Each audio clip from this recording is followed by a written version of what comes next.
When it comes to recalling cornerstone drivers of NASCAR, most immediately think to Cup Series legends. Earnhardts, Allisons, Pettys. Often the lower divisions, especially those below the Truck Series, are often neglected or even forgotten about outright. And those who do manage to make it out of these lower divisions, we're quick to shoot them down as Cup Series busts. But they're nonetheless talents. Some, however, are rough around the edges talent. One of those is Mr. Excitement, a driver whose tough as nails approach to driving, ironically, made him probably the most popular driver in 2002. The most controversial, fun-loving, Racehub fat man, Jimmy Spencer. Jimmy was born in Berwick, Pennsylvania, in the hub of modified short track racing of the Southeast. Son of Ed Spencer, a two-time Port Royal track champion, and himself a staple of the modified dirt racing scene, Jimmy wanted to follow in his dad's footsteps, forgoing the original ambitions of being a football player. Before making the move to modifieds, he'd start racing dirt late models in the 70s, nabbing his first win at his father's best track, Port Royal, in 1976. Modified racing seemed to fit him just fine, where even in his budding years in the series still put him in real contention. He'd win the 1982 and 1983 Shangri-La Speedway Track Championships in his class. He'd put everybody on notice after this. By 1984, he would be well within grasp of nabbing the Modified Championship, and after doing no less than 60 races, 60, all sanctioned modified races would count toward it. It was real intense. Ended up finishing second to none other than Richie Evans, the winningest modified driver in the series history, and, as of writing, the only modified driver to be featured in the official NASCAR Hall of Fame. Richie would later remark on how Jimmy would be the only one to really counter his performance. In 1985, now called the Winston Modified Tour, Jimmy would try again, coming up just short. But then in 1986 and 1987, he'd managed to nab both championships respectively.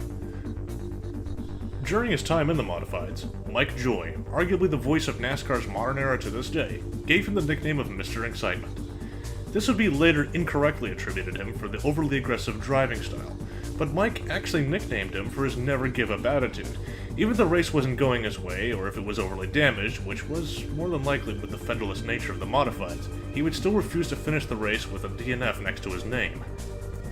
By this point in his career, Jimmy didn't particularly have a need to move up to a higher rank. He made more than enough money in the Modifieds, even if he did finish outside the top 5, than most Cup Series regulars had. After a lengthy discussion with his father, however, he would make the jump to Cup and move on south.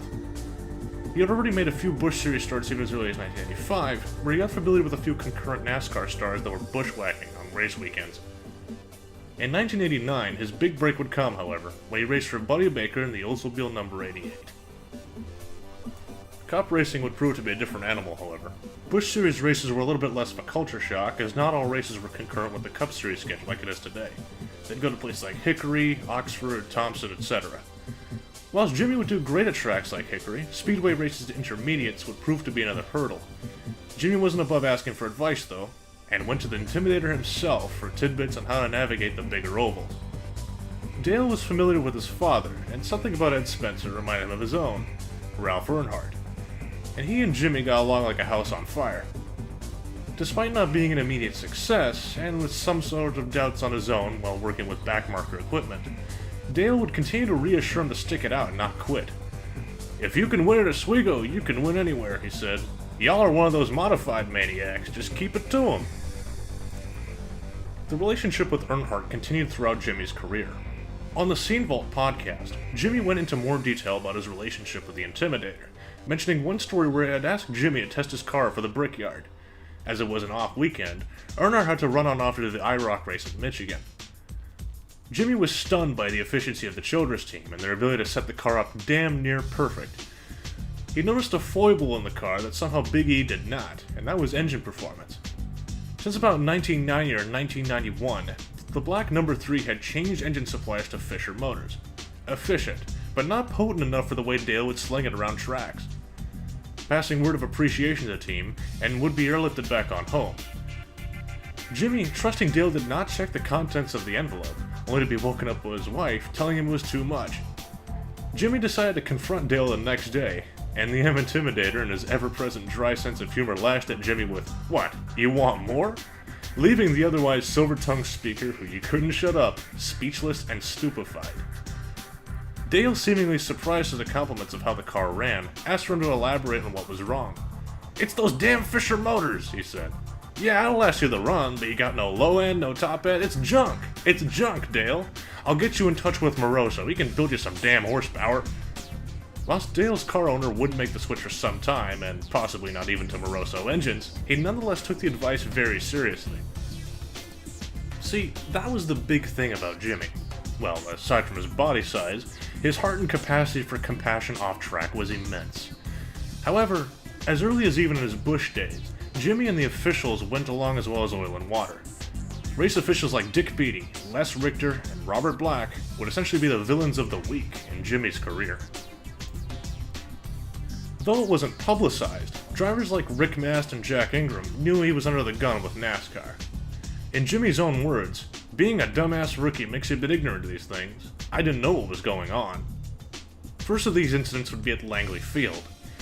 Jack would jump out of the gas a little bit too early to make the corner, and Jimmy runs into the back of his blue number 2. Next lap, taking advantage of Jack's bad line, passes him clean. Robert Black, however, sees it another way and insists that he's parked 2 laps for aggressive driving. He obliges, changes his tires, and despite the nonsense penalty, still made his lap back to finish 3rd. As you may imagine, Jimmy was mighty pissed about the whole situation, and now knew something was going on.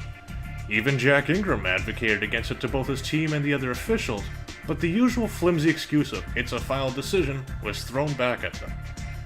Still insisting, Jimmy is then called to the NASCAR hauler, where Jack and Robert Black are there waiting. But before either of them could even say hello to him, he blows up. "Listen, you old son of a bitch," he began. "If you ever do that to me again, I will park your ass on the 5th fucking bleacher on the front straightaway." Robert, trying to appear as calm as can be, simply replies, pointing to Jack Ingram, "Well, how can you drive against a guy like that?" Jimmy, now double pissed about the situation and the fact that his point got deflected, blows up yet again. "Listen, you old son of a bitch, do you think I'm stupid? Do you think it's the first time I'm driving a car? I know what you did, and I'm telling you, if you do it again, I'm gonna bust your ass. I don't give a damn." After a moment of silence, Robert, now letting his facade slip just a little bit, reminds Jimmy in a half-hearted rant about how he can't drive that way. Jimmy, somehow managing to not punch Robert in the face, interrupts this rant with, "You see these 2 hands? You'll have to cut them both off for me to quit driving that way." Now, it's one thing to have rivalries in the sport, your Petties and your Allisons, but your Robert versus Jimmy situation, now that is something even above that. Aside from screwing with Jimmy's career, Robert Black and Les Richter seemingly either didn't care to do their jobs correctly, or just arbitrarily decided to fuck with Busch drivers and on occasion Cup guys too. A keystone example in this is Les Richter arbitrarily bopping Mark Martin for a bolted-on spacer, resulting in the end of his 1990 championship hopes. At the 1989 Busch race at Hickory, he failed to both correctly identify who was responsible for a last-lap incident between Jimmy and Dale Jarrett, and had completely screwed up the finishing positions of the entire field. Screwed up so bad, in fact, Tommy Houston, who was less than 5 laps down, was somehow placed 5th on the finishing charts. A chart which was signed off on by Robert Black. As such, Les would be fired from his position sometime in the mid-90s, but Robert would not be so lucky, and would no longer be allowed to continue in the sport after 1989, after a VHS tape that showed Jimmy's innocence and the tangle between him and Dale Jarrett. It was this behind-the-scenes look at the sport that made Jimmy realize the officiating nonsense that was really going on. And keep in mind, this is before Brian France and his methods, get it? I'm sorry, would really bring it to the outside world. Being a hardhead, though, meant that it made him as much at odds with these exact experts, and only made him want to drive even harder still. You could say it was out of spite, but that'd be somewhat disingenuous, as he wanted to do it for the purity of the sport itself, and it what got him to turn laps in the sport in the first place. And above all else, for the fans as well. As I had mentioned briefly earlier, Jimmy and his old man would have heated arguments about making the move down south to drive Cup cars, with the old man insisting that it'd be a fool's errand. "Do you realize how much money we're making right now? You're already on a roll up here. You're gonna go down there to be a nobody." To which Jimmy would clap right back with, Dad, remember in 1961 when you had a shot to go to Indy, and you didn't take it because you were too damn worried about raising 7 kids? Cup cars go to Daytona every single year, and I'm gonna win at least one of them. I think I'm good enough to make it happen. His father would concede, but asked how the hell Jimmy was gonna be able to finance the job. I don't know yet, he said. If I fail, I guess there's always the junkyard, and off he went. For a lot of would-be car owners, even his early Busch starts, they take his Mr. Excitement moniker a little bit too close to heart, especially with Mark Gayrode, who used to be MRN's commentator, exaggerating or outright wrongly calling out his moves out on track. But aside from Buddy Baker, the only man who truly understood what Jimmy was about was a man who had requested he either brought home the steering wheel or the damn trophy, Junior Johnson. Junior Johnson was what Hendrick is today. If Roush had a penchant for horsepower, Junior had a penchant for tinkering. And whilst most team owners would rather most drivers wait till the end to really put on the heat, Junior wouldn't be afraid to allow his drivers to fully have at it in the first turn. After all, what's the point in making the best car you can make it if it can't be fully utilized? By this point, Jimmy had been used to some, in the fairest of terms, backmarker equipment. Despite this, he would still be able to wring every little bit of horsepower and rotation out of each and every car he had through his hard-driving driving style. He and Junior were almost destined to make this work. Could this be the chance to prove his old man wrong? For the first few races in the McDonald's number 27, they did not go exactly swimmingly, failing to finish most of the races entered and even becoming the first driver to crash into the wall outside at the Brickyard. But they knew they were just small setbacks, and old Junior Johnson could afford to deal with the growing pains for the time, at the very least. What a lot of people forget is Junior didn't exactly have a lot of luck in the super speedways. Curious, giving his innovations, but nonetheless remained an absolute truth. Not since the 70s did Junior's cars ever find the big oval victory lanes, and usually would find the garage area first. It's 1994 now, and by this point it's been literally 2 decades since one of his cars even saw the inside of the top 5. But if anybody could land him the win, it'd be Jimmy. He knew how to put the pieces together, and now he finally had the equipment to do it. The deal had come about, fittingly, and somewhat ironically, from the Intimidator himself, who encouraged him to leave Bobby Allison's ailing operation, as Ray Bestis, who was sponsoring the team at the time, was in talks to pull their sponsorship outright, and he knew Bobby was in dire straits financially. He knew that his best shot would be with Junior, and Jimmy always trusted Dale's judgment since the first day they met. Very good point, Dean. One of Jimmy Spencer's crew members so excited that he can't even watch the racetrack to see if his driver might be able to pull off a victory. They enter the turn 3 and 4 banking, and when they come down this time, we'll have just 2 laps remaining. Don't forget, there are Earnhardt and Martin back there in 3rd and 4th having a battle of their own that Earnhardt has control of at the moment. And then we have Schrader and Bodine back of them. So 3 groups of 2 cars. And Jerry Punch has a comment on Ernie Irvan. Well, I just asked him a moment ago, Ernie, what do you think about the car, the 27 car? Ernie said very quickly, guys, he is awfully stout. He is indeed. Let's see if he can make it work here. He goes to the inside. Oh, Good work there. Yeah. Now he's got to go to the high side going into that turn. I think that was another decoy, as Benny pointed out there a moment ago. Oh, yeah. You got to salute this guy because he's trying every inch of the racetrack, and for every groove, he has 1 lap to see if he can get the job done. The white comes out. Ernie Irvan leads the last lap. Let's see if Jimmy Spencer can get the job done here on the final circuit of this event. He heads up high on the racetrack once again with a lot of momentum build-up.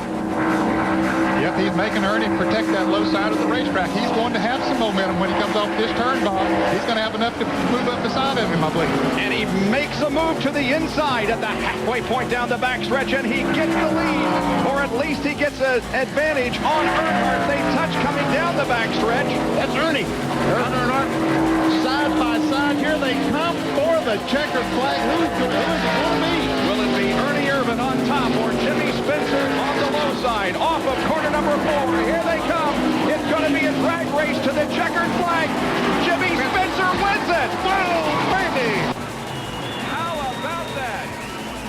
Jimmy Spencer becomes the first-time winner in 1994. Here's Jerry. John. Congratulations. Thank you. This would prove to be the most success Jimmy would ever achieve in the Cup Series. He proved his point.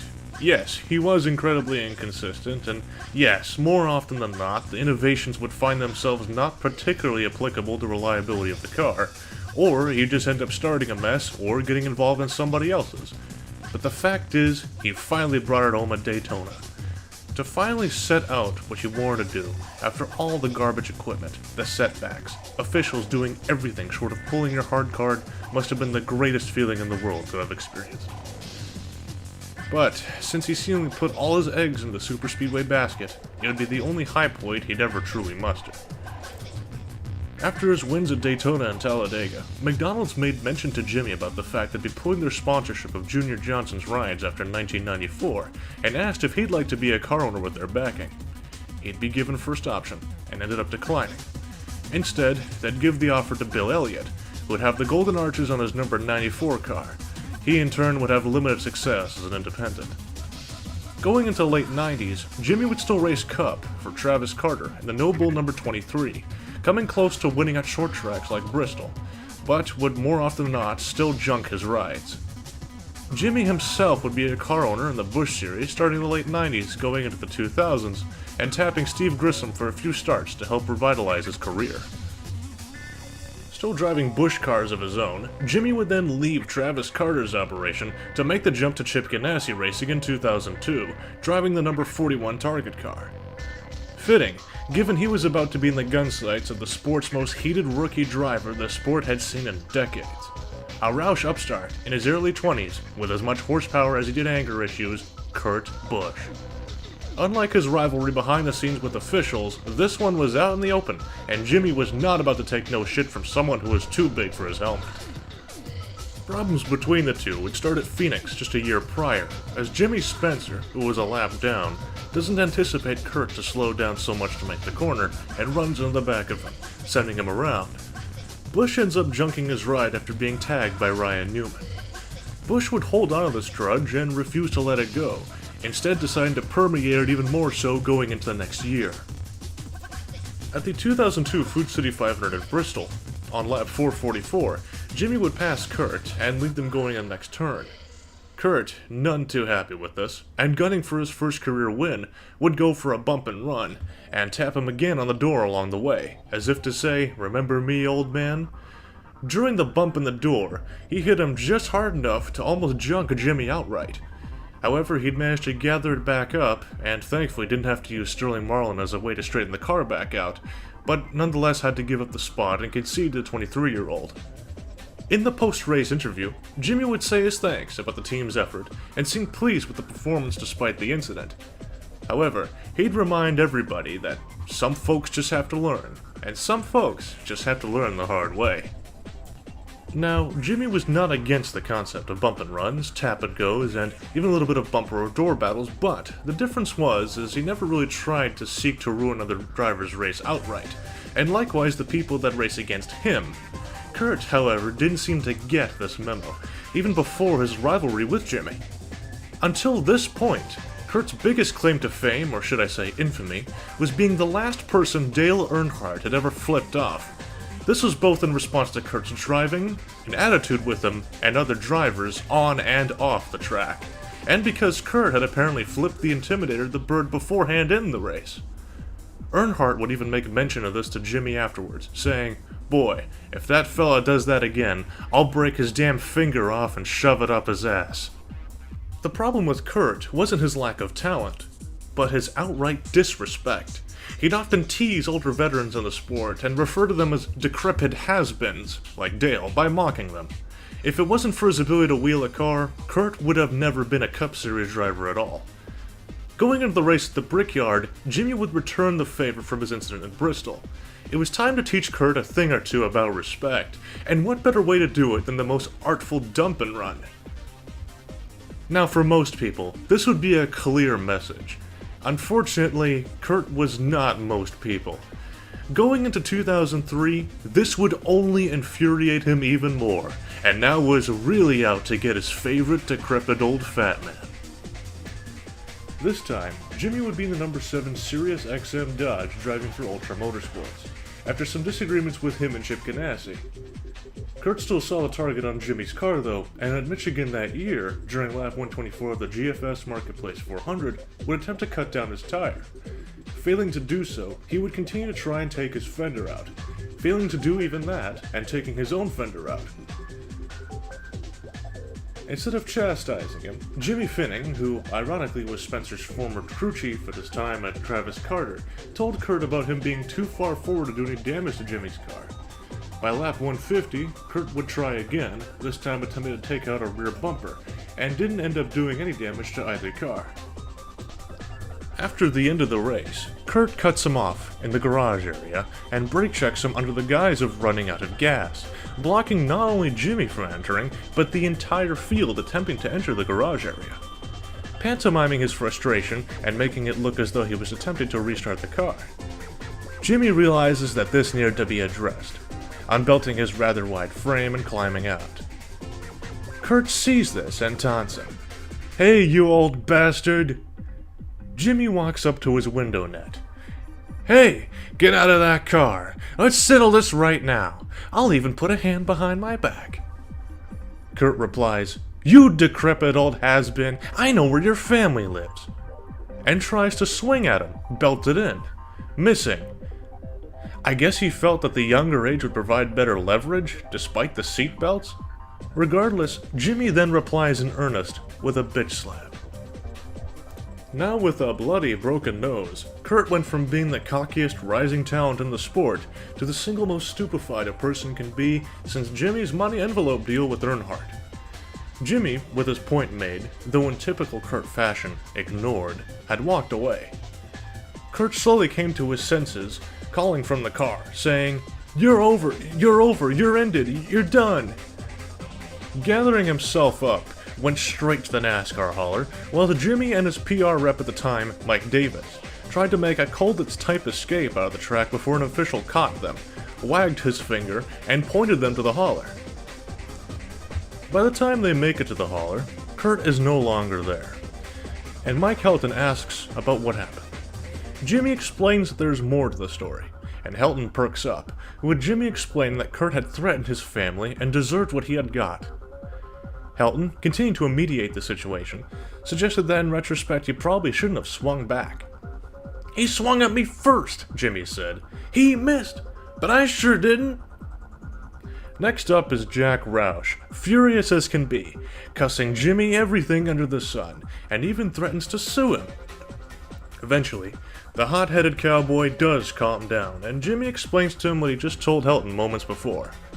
And in turn, his tone also changes. Jack realizes that Kurt wasn't just lying about running out of gas post-race, but also the way that the car was running during the race, even before his run-in at lap 124. This would later prove to be a pattern with Kurt and Roush, and would eventually lead to getting fired in 2005. In the interim, however, Kurt would continue to try to swing the story in his favor, claiming it was a deliberate, unprovoked assault, apparently not considering the fact that audio recordings of things that happened on the radio in-car were a thing, something that would later haunt him in the latter half of his career. And NASCAR in turn would suspend Jimmy from running next week at Bristol, and had overturned his appeal as well. The fans all knew, however, even those in Kurt's corner, exactly what happened though, and from nearly every banister and corner of the track, "Free Jimmy Spencer" and "Free Mongo" banners were hoisted.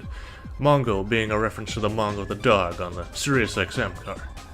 This would continue into the weekend after at Darlington, where despite wrecking his car in qualifying, the fans would continue to cheer. Jimmy would have to use a provisional and a backup car to end up in the race. After the race, though, he would get a phone call from Mark Martin, who was Kurt's teammate at this time, and told him to meet Jack at Mark's bus the next day. Jack would come late to the sit-down, and Mark would decide to stick around for the sit-down as well.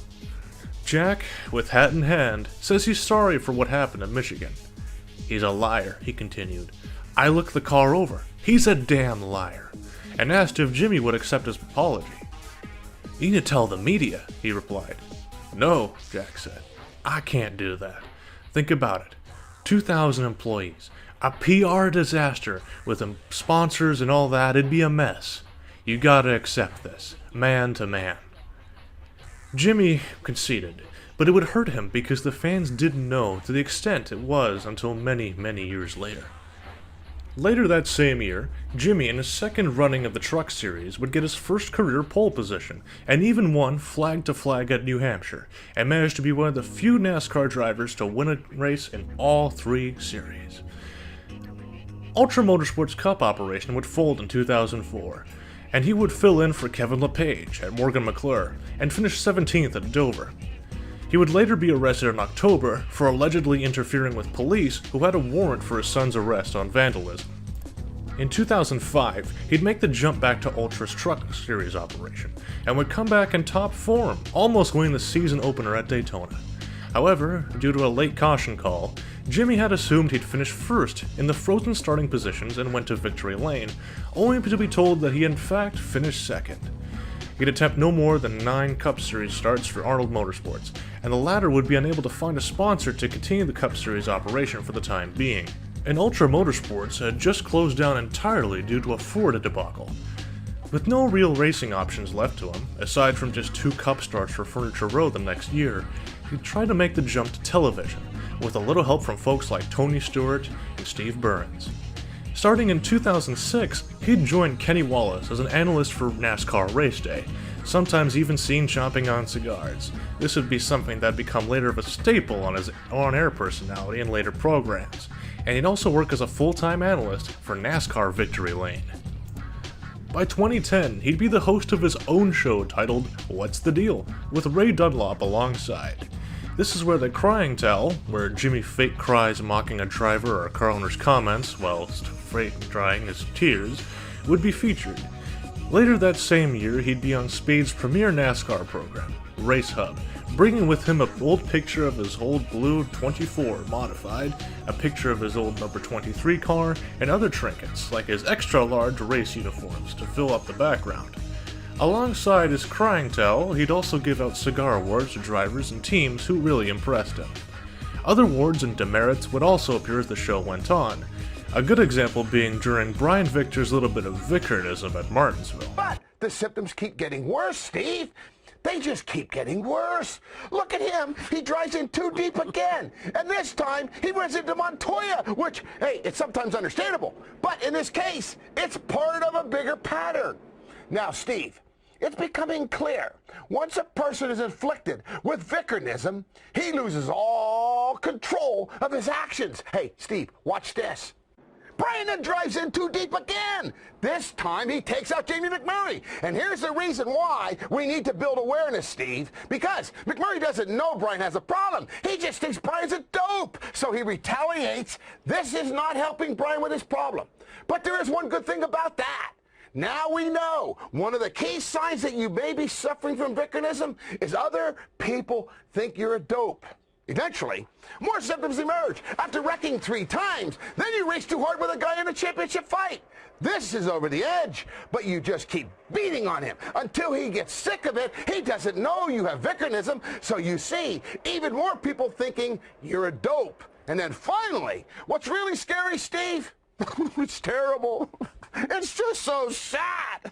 No, it's too important. I have to get through this. Still, the sufferer gets vindictive and ugly and hateful, and he drives into the back of a championship contender and wrecks his car.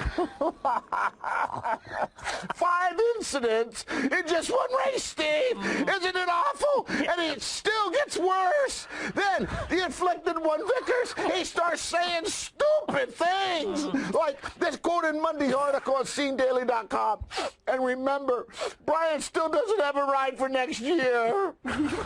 What most owners are going to look at is we took a torn-up race car and drove all the way to 7th. before I was wrecked by Matt Kenseth, which is more impressive than anything. Is he kidding, Steve?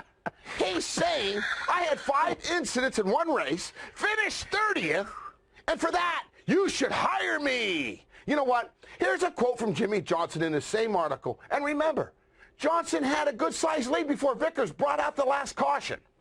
Jimmy says, after a 4th or 5th time with the same car in the crash, you start thinking about maybe you're the problem. So you see, Steve, once someone has Vickerism, a lot of people suffer. Matt Kenseth got wrecked. Jimmy Johnson lost the race. Hey, because of the caution Brian brought out. And remember this, Brad Keselowski got wrecked on the final restart, all because of Vickerism. Hey, there's never just one victim, Steve. We all want to help Mr. E. What else can we do? I'll tell you exactly what we can do, Burns. We give Brian Vickers his brand new putter award. Because if there's one thing I know, he sure ain't no driver. Let me tell you something. I raced against Matt Kenseth. He's one of the cleanest drivers out there. He's not going to spin someone out unless that guy really has it coming. It was around this era in particular where people genuinely saw Spencer as almost prophetic, questioning moves that NASCAR was making and warning about where they would lead to. Mr. Excitement, or as he'd go by on Racehub, Mr. E, wouldn't shy away from what then were controversial opinions, deflating the Danica Patrick hype and questioning why Jeff Gordon was playing kiss-ass about the Gen 5 car, whilst Denny Hamlin was being fined simply for calling the car a work in progress. But by Jimmy's own admission, whilst he prided himself on telling the truth about the sport and holding the light steady, granted with a very opinionated angle, he also found that above all else, his ego enjoyed his time on television more than anything, and basically used it as an excuse to get his last laugh at Kurt Busch, with his most famous Racehub segment, probably the one we remember best, Kurt Busch, Radio Sweetheart. Radio Sweethearts would later be expanded to include more drivers from the field like Clint Boyer and Carl Edwards, whilst following up with a crying towel. But the main feature would still be Kurt Busch. By 2012, the fun of the program was starting to feel more of a chore, and whilst he had no regrets in what he did and no regrets on being a part of the program, it was time for Mr. Excitement to dial the excitement back, and would no longer be involved with Racehub or the sport at all after 2013. So, where is Jimmy today? Well, he's back with his wife and kids in Pennsylvania, no doubt still watching a race or two, looking after plants in the garden, and looking after the kids to make sure he's there for them, making up for some of the lost time that he would have lost from his days racing. Aside from recent appearances on the Scene Vault podcast and Dale Jr. Download, he's not really been interested in going out there and getting involved with the sport at all, and has become somewhat disillusioned with regards to the current Cup package and driver personalities. Jimmy had been around long enough to really see major generational changes in the sport, especially around the turn of the millennium. Speaking for myself, he's left a mark on my life. Ironically, his big battle with a young upstart is what got me interested in the sport in the first place, and even back when I myself was young and dumb, felt that it was the veteran who was being stifled here. And when he left Racehub, I in turn no longer followed the sport. In the same way that he was disillusioned with the way things were going, him leaving was the reason enough for me to no longer to follow the sport until I tuned in again last year. So, to you Mr. Excitement, Mr. E, whatever you want to call yourself, and on behalf of the fans of Racehub, happy 66 to you, man, and thanks for everything. And I can only wish you the best on whatever kind of retirement plans you have going forward. And hopefully you've picked up on your gardening skills in recent years. I wonder if a guy like Jimmy Spencer can save a little of his energy and aggressiveness. Keep an eye on Jimmy Spencer, by the way, the guy we never forget. He grew up 40 miles from here in Berwick, Pennsylvania. His hard-charging style has made him a fan favorite, but Jimmy also has a softer side. And to show that, let's tiptoe through the tulips with Mr. Excitement. Jimmy Spencer never forgets.